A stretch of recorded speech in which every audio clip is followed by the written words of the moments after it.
Kagulat World, isang dambuhalang pagyanig ang nararamdaman sa buong mundo. Ang ating Pinoy tennis sensation na si Alex Ala, nagbabalik sa sariling lupa bitbit ang isang secret weapon, ang home court advantage, para sakupin ang corona sa inaugural WTA 125 Philippine Women's Open. Matapos ang isang madamdamin at heartbreaking na first-round exit sa 2026 Australian Open laban kay Alicia Parks, kung saan naging mitsa ng luha ang dikit na laban, handa na si Alex para sa isang ultimate comeback story. Bakit ito ginulat ang mundo? Dahil ang lungkot mula sa Melbourne ay ginawang gasolina ni Alex para magliyab sa Maynila. Isipin niyo, mula sa matitining laban sa international stage, pinili niyang umuwi para tuparin ang isang pangarap.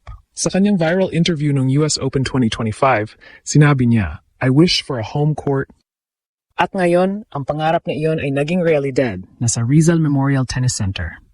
Ang emosyon online, grabe ang sabog. Ang buong bansa ay nagkakaisa para sa kanyang unang laban ngayong araw. Mula sa AO Tears, ngayon ay Manila Triumph ang ating isinisigaw. Ang global media ay nakatutok dahil ito ang unang pagkakataon ng isang WTA-sanctioned event ay gaganapin sa Pilipinas. At ang lahat ay nagtatanong, kaya ba ni Alex na maging kauna-unahang Filipina WTA champ sa sariling bakuran? Handa na ba kayo? Dahil ang bawat hiyaw ng laban, Alex, ay sapat na para yanigin ang buong mundo. Ito na ang sandali ng ating Pinay Diamond, mula pagkatalo patungo sa isang dambuhalang legacy. Mga Kagulat World, isang madamdaming conflict reveal ang ating hihimayin. Alam nating lahat ang pinagdaanan ni Alex Ala, ang world number 49 at highest-ranked Filipina sa kasaysayan. Pero hindi naging madali ang kanyang... Mula sa kanyang junior Grand Slam titles, hinarap niya ang grueling path ng professional circuit, injuries, matitinding pagkatalo, at ang dambuhalang pressure bilang flag bearer ng ating bansa. Ang pinakahuling dagok? Ang kanyang 2026 Australian Open campaign. Sa kabila ng massive Filipino crowd sa Melbourne na nagbigay sa kanya ng feels like home energy, kinapos si Alex laban kay Alicia Parks sa isang dikit na 3-set thriller, 6-4, 3-6, 4-6. Ang mga luhang pumatak sa Melbourne ay naging viral sa buong mundo. Ngunit doon din nagsimula ang apoy ng kanyang pagbabalik. Bakit ito ginulat ang mundo? Dahil ang heartbreak sa AO ang naging fuel para sa Philippine Open. Ayon sa ating deep search, ang emosyonal na panawagan ni Alex noong 2025 ang naging dahilan kung bakit na fast-track ang WTA tournament dito sa Pinas. Gusto niyang maramdaman ang yakap ng sariling bayan. At heto na tayo.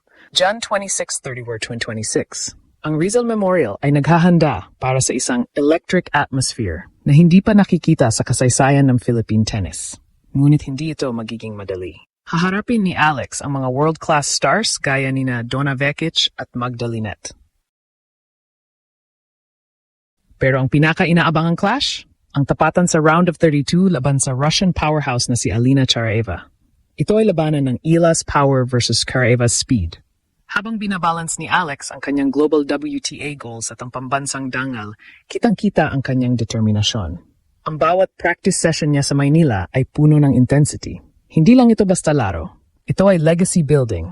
Ang bata na dati ay nangarap lang, ngayon ay tumatayo na bilang reyna sa sarili niyang palasyo. Ang shock factor dito ay ang katotohanang hindi lang ito local event, drawing international stars at global attention ito sa Southeast Asia tennis. Ang emosyon sa ground, pure explosive hope. Sabi ng mga international analysts, ang pag-uwi ni Alex ay isang strategic master move. Gagamitin niya ang bawat hiyaw ng mga Pinoy fans para burahin ang pait ng kanyang AO loss. Sa bawat autograph na pinirmahan niya sa Rizal Memorial nitong Sabado, damang-dama ang koneksyon niya sa sambayanan. Ito ang kwentong magpapatunay na ang isang bayani ay kailangan ding umuwi para muling kumuha ng lakas. Ang tindi ng suporta ay magsisilbing shield and sword niya laban sa kahit sinong dayuhang manlalaro. Handa na ba kayo sa opening salvo? Dahil ang bawat palo ni Alex ay may kasamang kwento ng pagsisikap, luha, at ang hindi matatawarang pag-ibig sa bayan. Mga Kagulat World, heto na ang ating fearless forecast sa global impact ng Alamania. Ang Philippine Women's Open ay hindi lang basta paligsahan. Ito ay isang seismic shift sa mundo ng tennis. Ang bawat panalo ni Alex sa tournament na ito ay nagpapakita ng tunay na potensyal ng Pinoy sa world stage. Isipin niyo, ang kanyang Kuyong Classic Exhibition win noong Jan 16 laban sa mga top-tier players ay prelude pa lang pala sa mas malaking pasabog na ito. Kung mananalo si Alex dito, asahan ang pagdagsa ng mas marami pang sponsors at international tournaments sa ating bansa. proving na kaya nating mag-host ng big leagues. Bakit ito ginulat ang mundo? Dahil ang Ella Run ay nag-inspire sa libo-libong kabataan mula Manila hanggang Melbourne. Hindi na tayo underdogs, tayo na ang contenders. Ang WTA goals ni Alex ay on track para sa mas malalaking Grand Slams at ang Philippine Open ang magsisilbing pinakamahalagang milestone sa kanyang career. Ang aming forecast, ang psychological advantage ni Alex sa harap ng home crowd ay magiging too much para sa kanyang mga kalaban. Ang hiyawan ng laban, Alex, ay magsisilbing sonic boom na yayanig sa konsentrasyon ni Charaeva at iba pang seeded stars. Ang emosyon online, global frenzy. Maging ang WTA headquarters ay nakatutok sa statistics ng bawat laro ni Alex. Ang ILA economy ay naramdaman sa ticket sales na mabilis na naubos. Ito ang shocking truth. Si Alex Ayala ang hottest ticket hindi lang sa Australia, kundi maging sa buong Southeast Asia. Ang bawat winner na kanyang ipakawala ay magpapataas sa ranking ng Pilipinas sa World Tennis Map. Hindi lang ito para sa ranking points, ito ay para sa respeto ng buong mundo.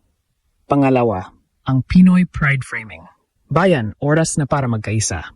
Si Alex ay dugong Pinoy, lumalaban para sa watawat at pamilya. Ang secret weapon na home court advantage ay ang enerhiyang walang katulad na tanging tayong mga Pilipino lang ang makakapagbigay.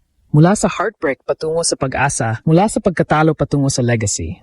Ang tanong ng lahat, magiging unang Filipina WTA champ ba siya sa home soil? Sa ating analysis, ang tindi ng mental grit ni Alex ngayon ay nasa ibang level na. Ang lungkot ng Melbourne ay pinalitan na ng Manila Fury. Handa na ba kayo? Dahil ang bawat set ay magiging bahagi ng kasaysayan na hindi mabubura. Ang bawat hiyaw natin ay naririnig na hanggang sa dulo ng mundo. Welcome to the era where the Pinay Diamond rules, and the world has no choice but to watch in awe. Sa dulo ng lahat ng tensyon at excitement, isang katotohanan ang nangingibabaw. Si Alex Ayala ay narito na para maghari. Ang Philippine Women's Open ay hindi lamang isang tournament draw. Ito ay isang national holiday ng tagumpay. Ang bawat ace na kanyang ipapakawala sa Rizal Memorial ay isang pasasalamat sa milyong-milyong Pinoy na naniwala sa kanya mula day one. Ang pag-uwi niya ay patunay na kahit kaano kalayo ang marating natin sa global stage, ang lakas natin ay laging nagmumula sa ating pinanggalingan. Ano ang susunod na gulat? Ang ating fearless forecast ay malinaw. Si Alex Ayala ay hindi lang sasali. Siya ay magtatakda ng isang attendance record at performance standard na magiging basehan ng Philippine tennis sa susunod na dekada. Ang kanyang pagtapak sa finals ay hindi lang posibilidad. Ito ay isang destiny. Ang pagkatalo sa Australian Open ay nagsilbing darkest hour bago ang pagsikat ng araw sa Maynila. Ang bawat luha noong AO ay mapapalitan ng matatamis na ngiti at ang pagtaas ng tropeyo sa harap ng kanyang sariling lahi.